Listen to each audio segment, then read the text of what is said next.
Boa noite, queridos, graça e paz. Boa noite a você que nos acompanha aí de sua casa, onde você estiver, mas conectado nesse culto de adoração juntamente conosco. Que o Senhor abençoe ricamente a sua vida.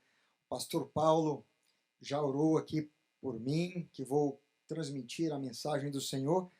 Mas antes de transmitir, agora eu quero orar por você. E a minha oração por você nesse momento, eu quero convidar você para se colocar de pé. Queridos, eu quero intencionalmente provocar o seu coração aqui para a gente experimentar uma atmosfera de milagres nessa noite. E para que isso aconteça, eu preciso da sua cooperação, eu preciso que você volte toda a sua atenção para aquilo que o Espírito de Deus vai ministrar nesse lugar. Não permita que distrações, não permita que preocupações, que nada tire o seu foco agora. Eu quero agora te desafiar a você elevar muito a tua expectativa de ver um sobrenatural acontecendo nessa noite. Porque o Deus que nós servimos é um Deus poderoso, conforme nós acabamos de cantar. Quão grande é o Senhor! Conforme nós acabamos de cantar, que Ele nos faz andar sobre as águas. Você crê nisso que você cantou? Então, esse Deus está aqui porque nós o estamos adorando. E eu quero agora orar para que a sua fé seja fortalecida e esse ambiente seja gerado de fé no teu coração. Senhor, eu coloco agora a tua igreja, o teu povo que aqui se reúne, aqueles que estão nos acompanhando pelas redes sociais e vão mais além ainda, Senhor. Eu oro por aqueles que no futuro vão ter acesso a essa mensagem, para que eles sejam tremendamente impactados, Senhor, tocados, ministrados na sua fé, sejam levantados e experimentem esse sobrenatural que o Senhor tem para realizar em nosso meio. Senhor, os nossos olhos, o nosso coração, Senhor, todos os nossos sentidos se voltam para o Senhor, aquele que faz milagres, o operador de milagres. Ah, Jesus, mova com glória nessa noite, manifesta a tua glória de uma forma tremenda, impactante, muda a realidade, destino de vidas aqui, Pai. Nós oramos assim, te agradecemos no nome de Jesus.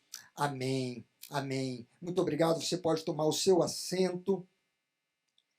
Amados, quando estávamos servindo como missionários na Rússia, eu lembro que uma vez fui visitar um amigo missionário numa outra cidade diferente da que morávamos, numa cidade chamada São Petersburgo. E ele nos levou para conhecer os arredores da cidade. Era uma manhã ensolarada, porém muito fria. E ele nos levou para um campo aberto e nós caminhamos uma longa distância e íamos deixando a cidade para trás. E depois que estávamos muito distante, talvez, 500 metros ou 1 quilômetro de distância, não lembro exatamente, nós paramos e tinha outras pessoas passando ao nosso lado, inclusive carros passando ali por perto. E ele nos fez uma pergunta e disse: vocês têm ideia de onde estão? Estávamos eu e um outro missionário. E eu imaginei que aquilo seria um campo de plantação, uma fazenda, alguma coisa dessa, né? Não sabia. E ele disse assim: vocês estão em alto mar. Vocês estão em cima do Mar Báltico. E quando ele falou aquilo, eu fiquei com medo. Eu digo: como assim? E carros passando do nosso lado, caminhão. E aquele mar estava todo congelado, porque o inverno russo é muito rigoroso. Mas ali eu tive uma experiência tremenda, eu andei sobre as águas. E não afundei. Como diz aqui o cântico, né? Mas havia uma base muito sólida que me sustentava, e não somente a mim, como a veículos que passavam por ali. Né? O rigor do inverno russo congelava uma camada muito grossa da superfície da água, e aquilo durante o inverno inteiro fica daquele jeito, e as pessoas saem para passear. Tem pessoas, inclusive, que cruzam para o outro lado do continente, lá para a Finlândia, por cima do Mar Báltico. Mas por que eu estou contando essa experiência? Porque apesar do mar estar congelado, quando ele disse, você está caminhando em alto mar, eu tremi, eu fiquei com medo. Eu pensei, e se eu afundar? Mas não tinha como, porque todo mundo estava ali, né? E depois aí, aquele medo foi embora. E daí nós voltamos. E eu queria, usando essa ilustração, lançar uma reflexão nessa noite sobre um chamado que eu creio que o Senhor tem para nós. Aliás, é o título dessa mensagem, Andando no Sobrenatural. E o nosso texto para reflexão está em Mateus capítulo 14, versos 22 a 33, um episódio muito conhecido de Jesus com seus discípulos, e diz assim, a partir do versículo 22, logo em seguida, Jesus insistiu com os discípulos para que entrassem no barco e fossem adiante dele para o outro lado, enquanto ele despedia a multidão. Tendo despedido a multidão, subiu sozinho a um monte para orar. Ao anoitecer, ele estava ali sozinho, mas o barco já estava a considerável distância da terra, fustigado pelas ondas, porque o vento soprava contra ele. Alta madrugada, Jesus dirigiu-se a eles andando sobre o mar. Quando o viram andando sobre o mar, ficaram aterrorizados e disseram, é um fantasma! E gritaram de medo. Mas Jesus imediatamente lhes disse, coragem, sou eu, não tenham medo. Verso de número 28, Senhor, disse Pedro, se és tu, manda-me ir ao teu encontro por sobre as águas. Venha, respondeu ele. Então Pedro saiu do barco, andou sobre a água e foi na direção de Jesus. Mas quando reparou no vento, ficou com medo. E começando a afundar, gritou, Senhor, salva-me! Imediatamente Jesus estendeu a mão e o segurou e disse, homem de pequena fé, por que você duvidou? Quando entraram no barco, o vento cessou. Então os que estavam no barco o adoraram, dizendo, verdadeiramente tu és o Filho de Deus. Me permita contextualizar esse momento aqui que Jesus estava vivendo com os discípulos. Jesus havia antes enviado seus discípulos, os 12, de 2 em 2 para uma missão, e com algumas direções, de curar enfermos, né? De expulsar demônios, de pregar a palavra de Deus. E eles foram, e passaram um tempo viajando, e Jesus estava ali então sem eles. E nesse tempo que Jesus está sem eles, acontece que João Batista é preso por Herodes, e já no final desse tempo, então, coincide com aquela situação em que Herodias dança diante de Herodes e, sugerida pela mãe, pede que a cabeça de João Batista seja trazida num prato. E Herodes, então, dá ordem, João Batista é decapitado. Os discípulos de João Batista vão buscar o corpo de João Batista, o sepultam, e em seguida eles vêm até Jesus, onde Jesus está, e trazem essa notícia, essa trágica notícia.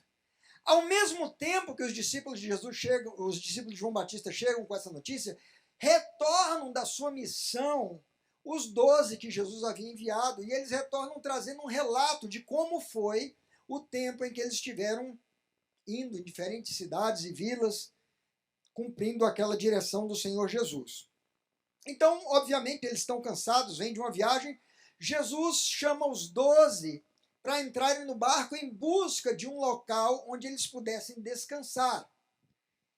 Mas eles não conseguem, na verdade, descansar, porque quando chegam do outro lado, na margem, uma multidão de cerca de 5.000 homens, fora mulheres e crianças, tinha fluído para aquele lugar e chegaram naquele lugar antes de Jesus e os seus discípulos.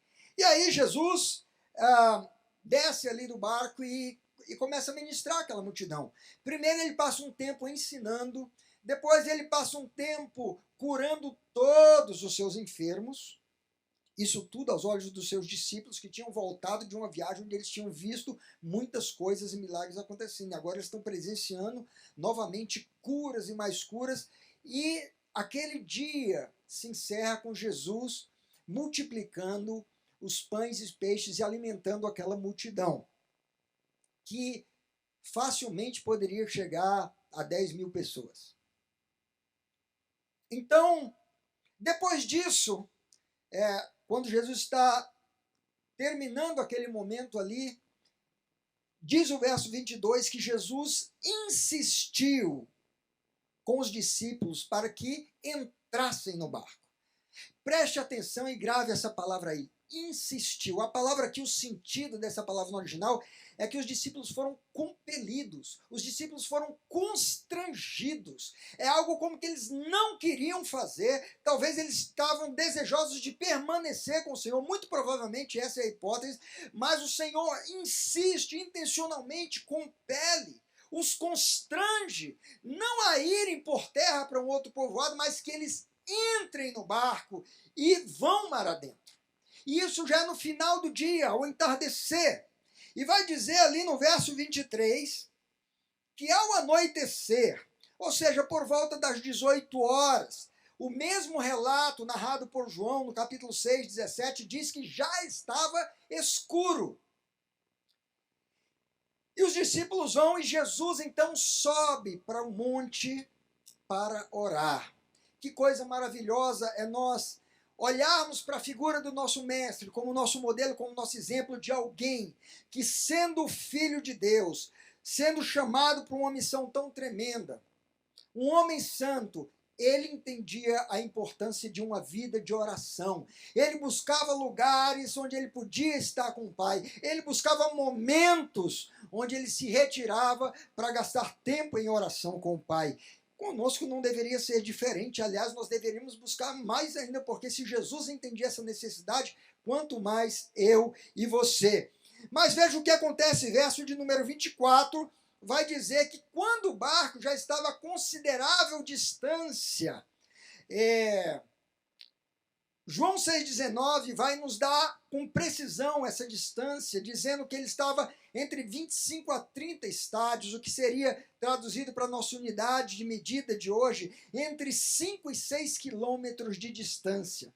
Quando o barco está nessa distância, Jesus vai ao encontro deles. Mas vai dizer que esse barco ele estava sendo fustigado, outras versões dizem açoitados pelas ondas, porque o vento era contrário. O mesmo relato narrado pelo outro evangelista, por Marcos, no capítulo 6, verso 48, nos diz que Jesus viu os discípulos remando com dificuldade. Como que Jesus viu? Se João diz que os discípulos entram no barco quando já estava escuro, Jesus sobe para o monte e já estava escuro, como que ele podia ver? E se o barco estava entre 5 e 6 quilômetros de distância, como que ele poderia ver? Na verdade, essa palavra ver, viu aqui, a palavra grega eido, ela é traduzida 188 vezes como ver com os olhos, mas a mesma palavra é traduzida 178 vezes como soube. Ou seja, aqui está falando de uma visão não necessariamente física, mas de uma palavra de conhecimento, de uma percepção espiritual, de um entendimento, de uma revelação.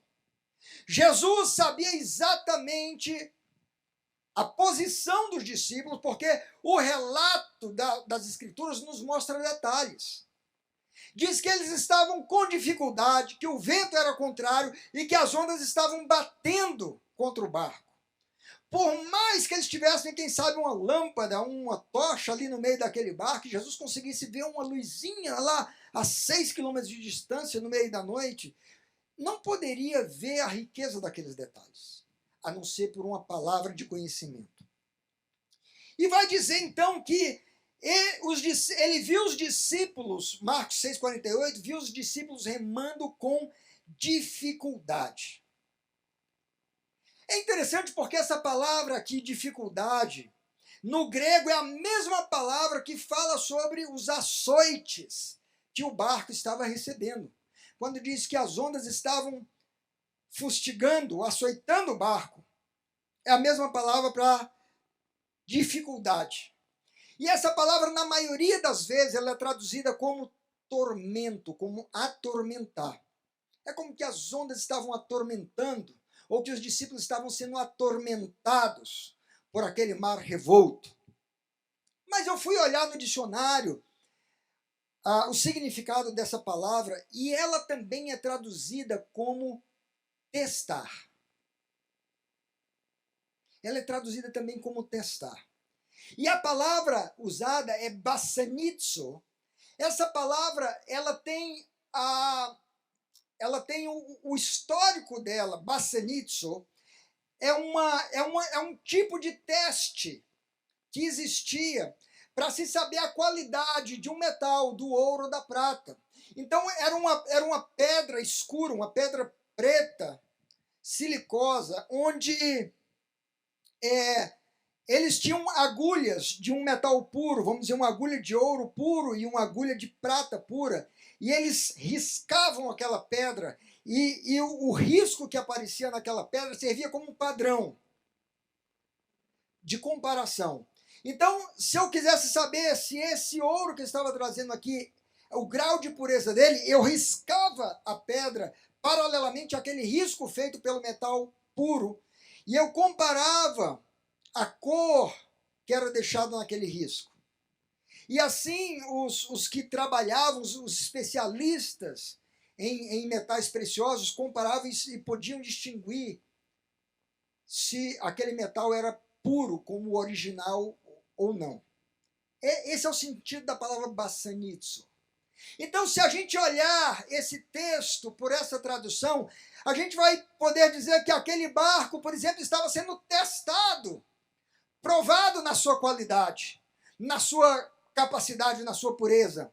Assim como os discípulos também, quando diz que eles estavam remando com dificuldade, pode-se dizer, eles estavam remando diante de um teste.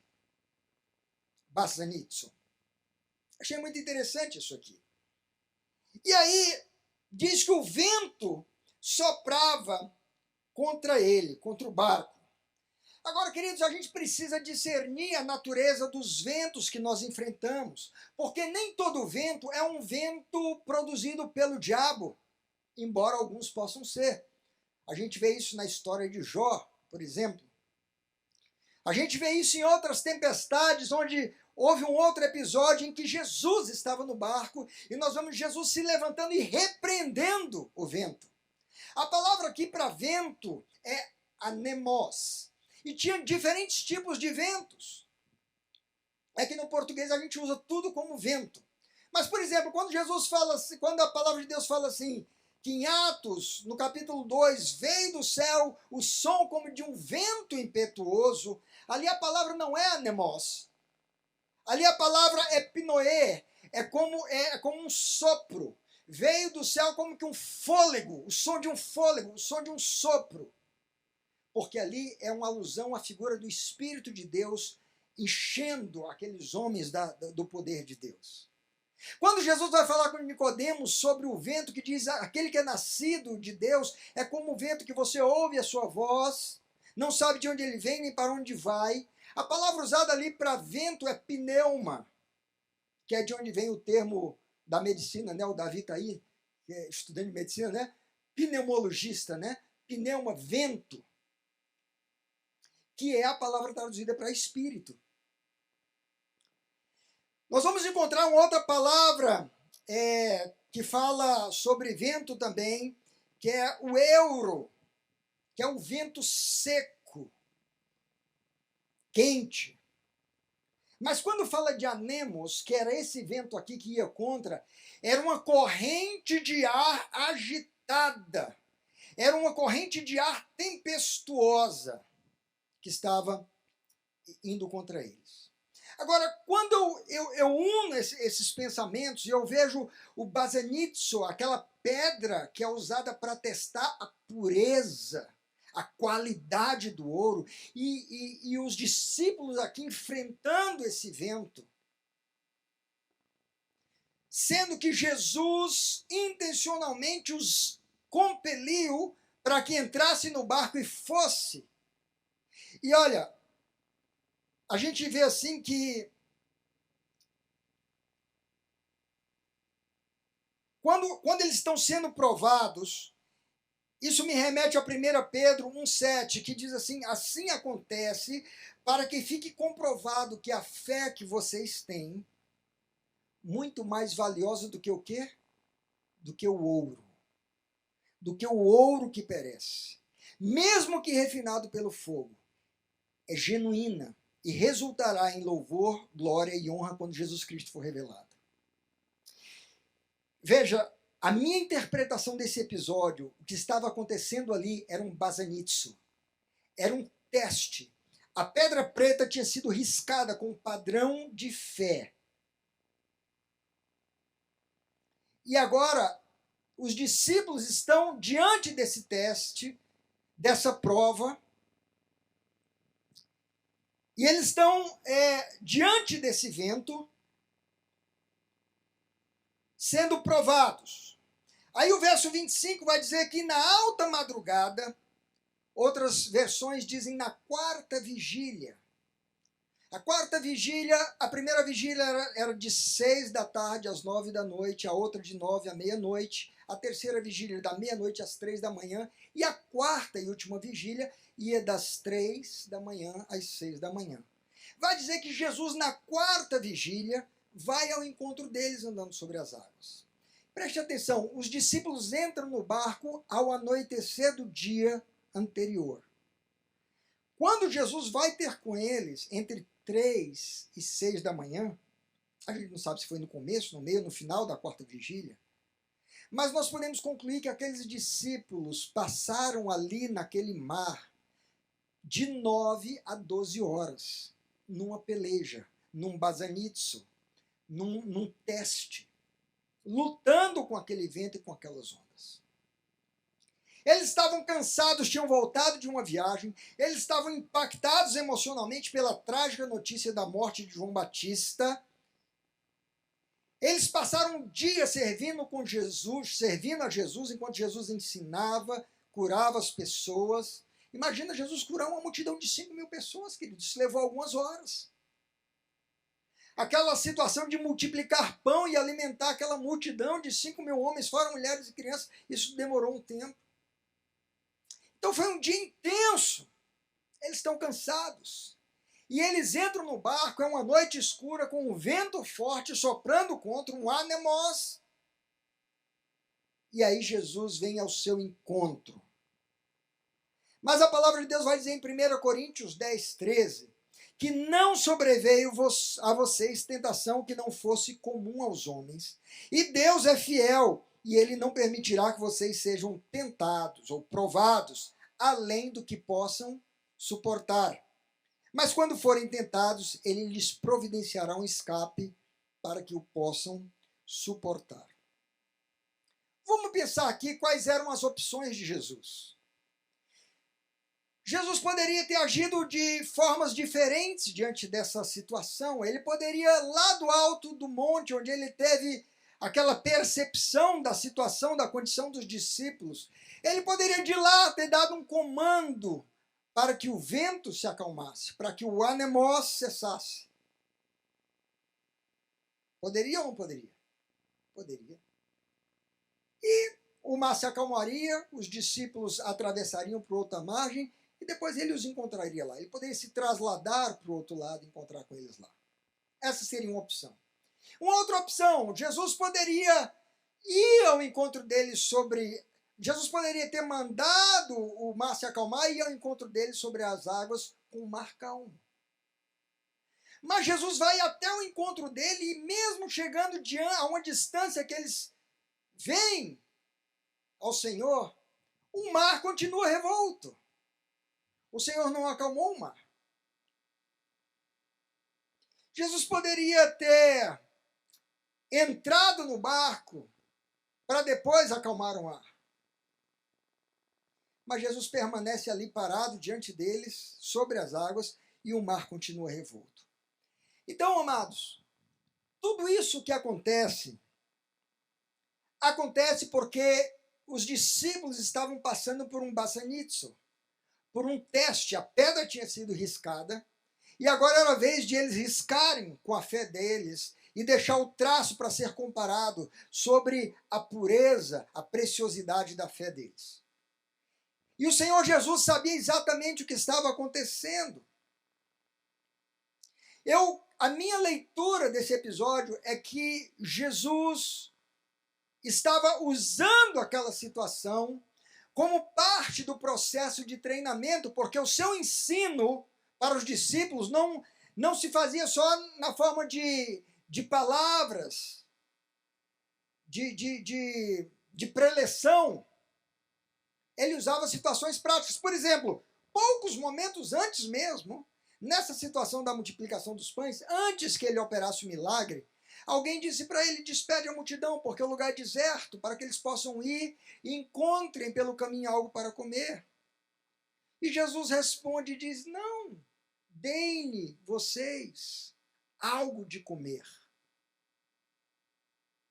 Um dos evangelhos vai dizer que Jesus falou isso porque bem sabia o que ele estava por fazer. Ou seja, Jesus criava situações assim, que ele sabia o que ele ia fazer, mas ele permitia, vou usar essa palavra, que os discípulos entrassem naquela situação difícil. Mas não é porque ele queria prejudicá-los, mas ele queria ensiná-los, ele queria levá-los a um outro nível, ele queria mostrar a sua glória e trabalhar para que a fé dos discípulos crescesse. E aí Filipe faz aquele cálculo e diz: olha, nem com 200 denários poderia alimentar toda essa multidão. Alguém diz: tem aqui um rapaz que tem peixes e pães. Jesus pede que os traga, ele abençoa, parte, distribui e toda a multidão é alimentada. Então eles ficam impactados com aquilo. Lembro de outra situação, quando Lázaro morre, está doente, na verdade, e mandam avisar Jesus. E Jesus fala: eu irei curá-lo, mas Jesus propositadamente se demora a ponto de permitir que não apenas Lázaro morra, mas que ele morra, seja sepultado e se cumpra até o 4º dia que ele já está sepultado, para que o Senhor possa chegar naquela situação e a sua glória ser maior ainda. E em tudo isso ele vai trabalhando essa questão da fé, porque ele chega diante da irmã de Lázaro e diz: não te disse eu que se você crer, verá a glória de Deus.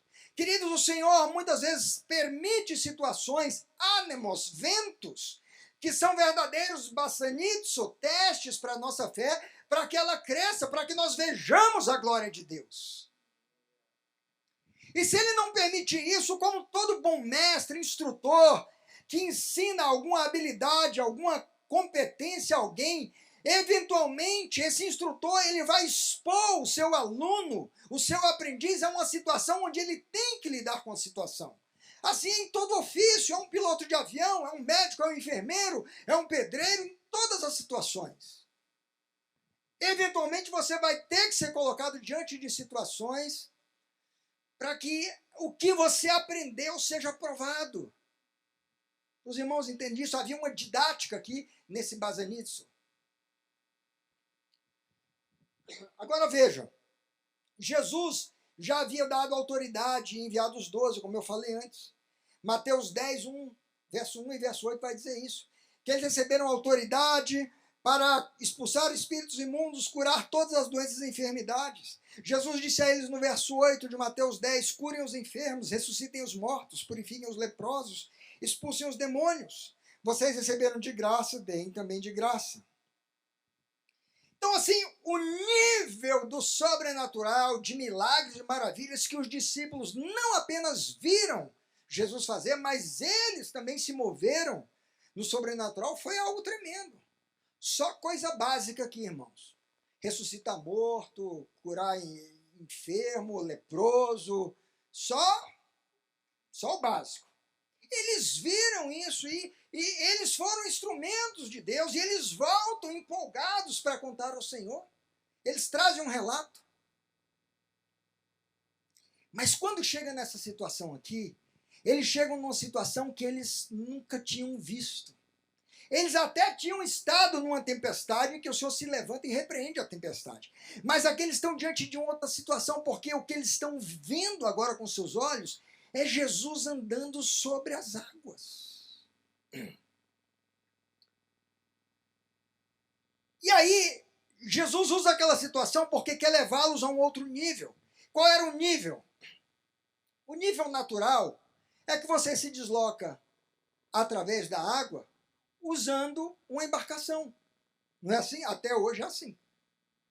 Seja o que for, uma prancha de surf, seja um caiaque, seja um navio, mas é alguma coisa que flutua e você vai em cima dela. Até hoje esse é o nível natural. Mas diante dos seus olhos, eles estavam vendo um outro nível. Que nível era? Um nível de um sobrenatural, que eles nunca tinham presenciado. E aí Pedro tem um insight ali, ele tem um impulso, na verdade, e ele diz, eu quero experimentar esse negócio. Jesus, se de fato é o Senhor, manda-me ter contigo por sobre as águas. É quase como quem diz, olha, eu já expulsei demônios, já ressuscitei mortos, já limpei leprosos, já curei enfermo, mas andar sobre as águas, isso aí nunca vi. Esse é um outro patamar. E eu quero sair do barco. Queridos, eu creio que o Senhor está chamando a igreja para sair do barco. Eu creio que a palavra do Senhor para nós essa noite é para que nós saiamos do barco. Porque estar no barco com Jesus é bom, mas sair do barco e ir ao encontro dele no sobrenatural é melhor. E aí, quando Pedro fala isso, nós só vamos encontrar esse relato somente em Mateus. Ele diz, Senhor, manda-me ter contigo sobre as águas. É curioso porque Pedro, ele pede para se mover num outro nível de sobrenatural. E eu fiquei pensando na minha vida, quantas vezes eu pedi a Deus para eu me mover no sobrenatural, para eu experimentar algo que eu nunca experimentei na minha vida. E quando surge o anemos, quando surge o basanitso, quando surge a situação para testar aquilo que eu pedi, eu corro para a igreja e digo, Senhor, tem misericórdia, eu peço oração, me livra, Senhor, esse vento. Mas o vento é parte da didática, é parte do ensino, é parte do momento do preparo. É a mesma coisa do Davi, que sai lá e de repente ele chega diante de um gigante guerreiro. Ele poderia ter a mesma atitude de todos os demais guerreiros, inclusive do rei de Israel, e dizer, Senhor, nos livra, tem misericórdia. Mas não, ele foi para cima, ele saiu do barco, ele entrou no campo de guerra. E ele caminhou no sobrenatural. E você? Você está conformado de ficar no barco? É bom a gente estar no barco da igreja, tudo certinho, tudo arrumadinho, o ar-condicionado, as cadeiras, o conforto. É muito bom estar aqui, ouvir uma palavra, louvar a Deus, cânticos maravilhosos. Mas nós vamos sair lá fora e vai vir os ventos, os anemos. Vai vir ali as situações da pedra preta com o risco, dizendo esse aqui é o padrão. Se você quer caminhar no sobrenatural, se você quer sair do barco, se você quer se mover nesse novo nível, tá aí é a tua oportunidade. Os irmãos estão entendendo isso? Eu quero isso. E eu sei que muitas vezes eu orei, Senhor, eu quero mais, eu quero sobrenatural, eu orei. Quando veio, eu disse, não quero mais, não quero mais, não quero. Mas é a hora da gente encarar o vento. E aí, queridos, nós vemos ali que Jesus, quando ele fala para Pedro assim, Pedro, vem, Jesus riscou a pedra. E ele estabeleceu o padrão, ele diz assim, olha, a fé pura é essa aqui. A cor da fé pura. O ouro mais puro que tem. Está aqui, é esse risco aqui. Pedro, você quer? Pode vir, vem riscar a pedra. Anda no sobrenatural, mostra a tua fé. E Jesus estava torcendo por ele. Jesus não estava ali preocupado, dizendo, meu Deus, que coisa, será que vai acontecer? E se houver um acidente? Ele não estava tenso, ansioso. Ele estava ali torcendo por Pedro. Agora, a gente gosta de malhar o Pedro, porque o Pedro afundou. Mas, gente, ninguém mais saiu daquele barco. Só Pedro. Ninguém Levantou a mão e disse: Jesus, eu também quero ir. Ou alguém disse: estou indo também. Nada. Ficou todo mundo ali no barco quietinho assistindo. Mas Pedro saiu. E Pedro andou sobre as águas. Pedro experimentou um nível que nenhum deles tinha experimentado. Ele ousou. E diz: Pedro saiu do barco, verso 29, e andou sobre a água e foi na direção de Jesus. Pedro andou no sobrenatural. Eu creio que o Senhor nos chama. Eu creio que o Senhor Jesus está dizendo: venha, sai do barco, venha ao meu encontro. Tem coisas maiores. Talvez você já viu o mover de Deus. Talvez você já foi usado por Deus em milagres, em cura, em uma palavra de conhecimento, se movendo nos dons espirituais. Talvez Deus já te deu uma palavra, uma profecia. Talvez você já viu milagres acontecendo diante dos teus olhos e através da tua vida. Mas agora o Senhor diz: eu estou te chamando para um outro nível. Sai do barco, confia na minha palavra e caminha sobre essa palavra, porque não é um gelo de um mar congelado que vai te sustentar, mas a minha palavra vai sustentar cada passo que você der. Verso 30 diz: mas quando reparou, atentou no vento. Aqui falta uma palavra na NVI, diz quando ele reparou na força do vento, porque era um vento diferente, não era uma brisa, era um vento tempestuoso. E diz que quando Pedro percebeu a força do vento, ele começou a afundar e gritou: salva-me, Senhor. Olha, eu quero dizer para você, meu irmão, que o nosso êxito de caminhar no sobrenatural, nesse novo nível, nesse outro nível, e não apenas de caminhar, mas de permanecer caminhando, depende do que nós estamos atentando. A que força nós estamos atentos? Nós estamos atentando para a força das circunstâncias, daquilo que está ao nosso redor, ou nós estamos atentando para a força da palavra que o Senhor nos der? Porque muitas vezes a gente toma decisões como Saul vai dizer para Samuel: forçado pelas circunstâncias, eu fui lá e ofereci o sacrifício. Forçado pelas circunstâncias, eu fiz aquilo que eu não deveria fazer e afundei. Muitas vezes, quando a gente tira os olhos da força da palavra e nós olhamos para a força do vento, do anemos, nós perdemos essa chance de continuar caminhando no sobrenatural. E pode ser que essa seja a sua realidade, que você já viu, você já deu algum passo no sobrenatural. Mas de repente você percebeu, você começou a racionalizar, você começou a questionar e reparou mais na força da circunstância do que dar atenção para a palavra. E afundou. Verso 31, imediatamente Jesus estendeu a mão e o segurou e disse: homem de pequena fé, por que você duvidou? Agora, a palavra aqui, homem de pequena fé, a palavra pequena aqui é uma palavra muito interessante. Na verdade, pequena fé é uma palavra só no grego, é oligopistos. A palavra fé é pistis e oligo é o que quase todas as traduções traduzem como pequena. Mas essa palavra oligo, no grego, ela tem ela tem várias abordagens. Por exemplo, ela pode significar pouco em referência à quantidade. Você tem uma jarra com um pouquinho d'água, você vai dizer oligo, pouco. Ela pode se referir a pequeno em referência a tamanho. Ela também pode significar fraco quando se trata de força. Ela pode significar curto quando se trata de distância. Mas veja, tem esse significado dela aqui, que eu vi no dicionário também. Ela pode significar breve, isto é, de pouca duração, quando se trata de tempo. E eu creio que o oligopistos que Jesus está falando aqui a Pedro, homem, ele não falou, você não tem fé. Ele não falou apistos, sem fé. Ele falou oligopistos, ele falou, por que a tua fé dura pouco? Por que que a tua fé não permaneceu por longo tempo para que você continuasse caminhando?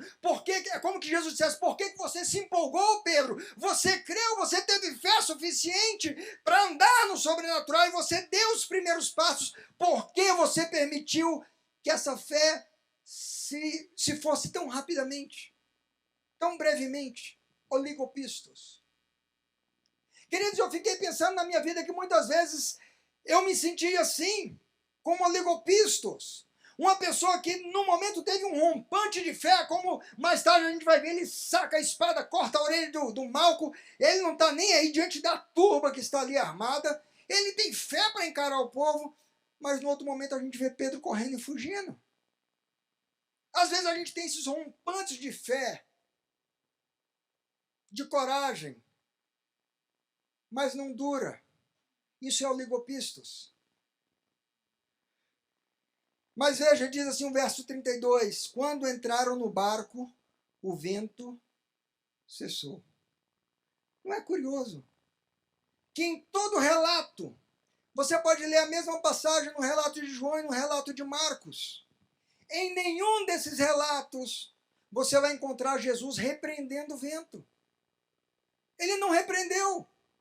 Ele não deu nenhuma ordem nem para o vento nem para o mar. Nesse episódio aqui, ele simplesmente entrou com Pedro no barco e o vento cessou. O que me leva a crer que tudo aquilo era parte de um treinamento. Porque em outra situação Jesus repreendeu o mar. Aquieta-te. Mas aqui não.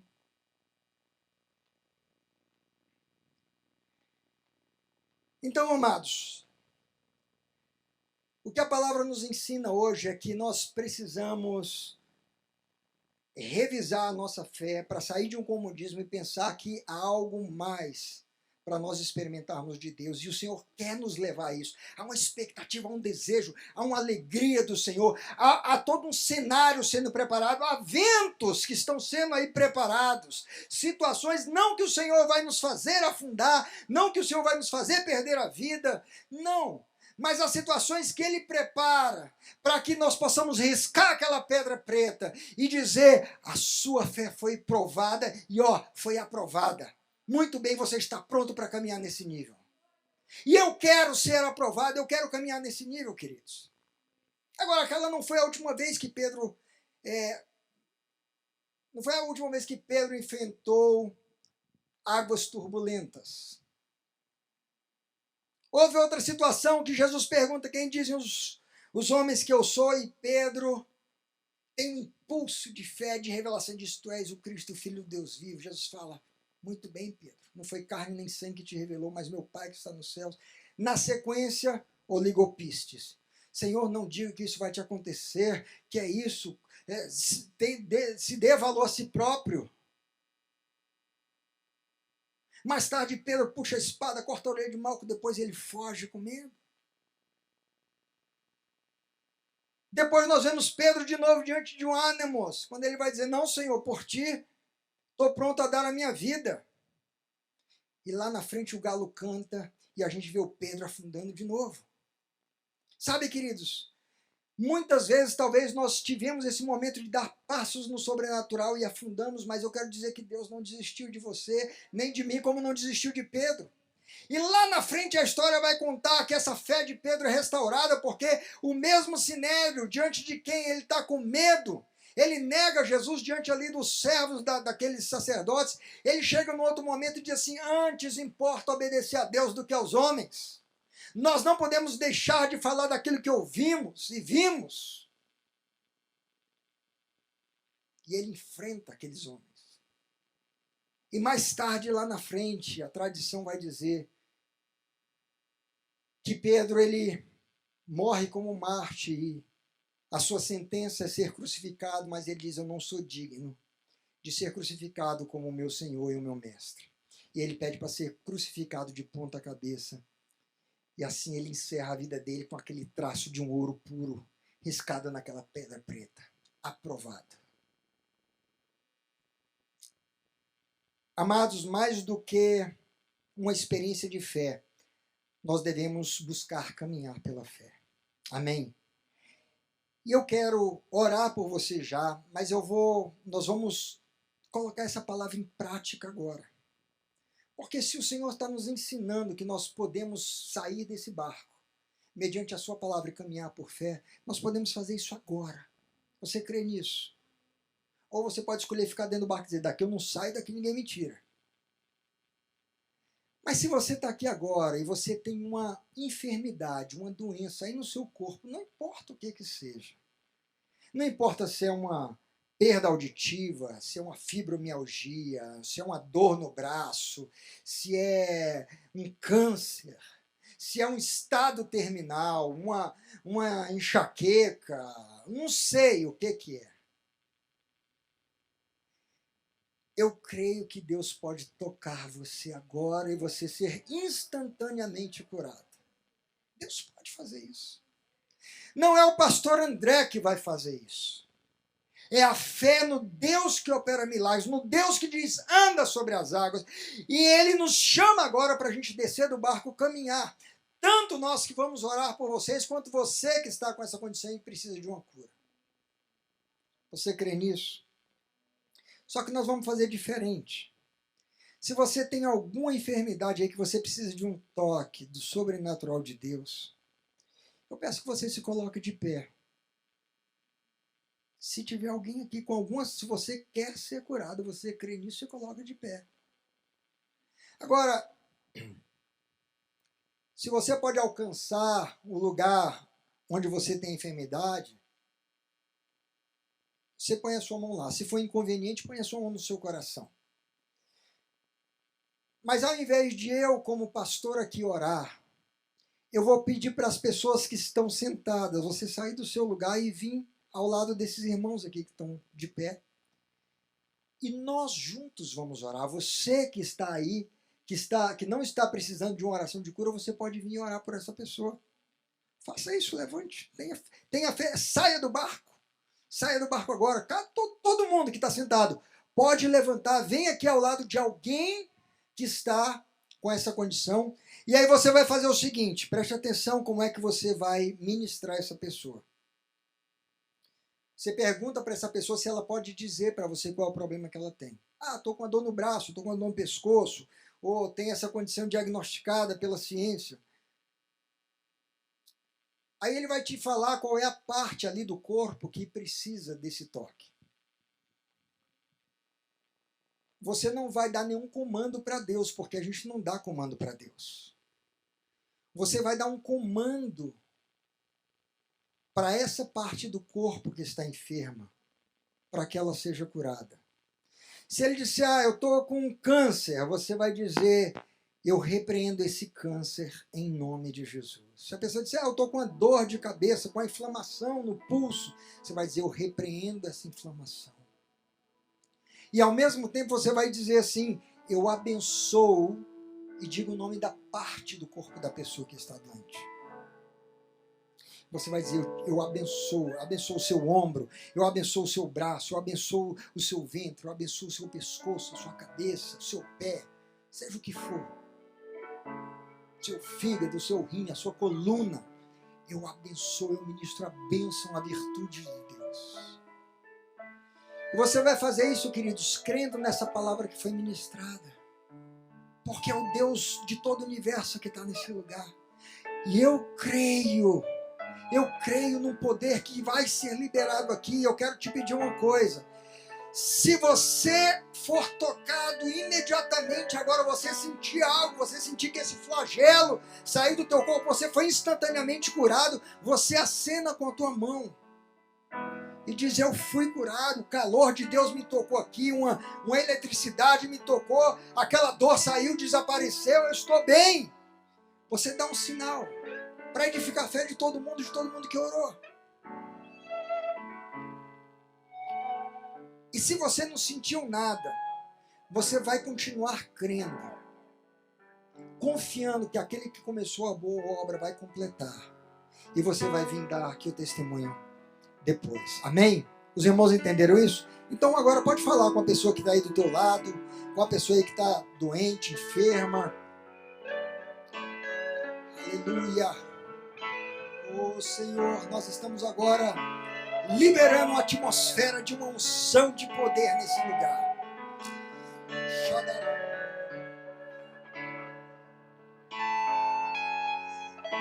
Oh, Espírito de poder, Espírito Santo, Espírito do Deus vivo, aleluia, não há limites para o teu poder.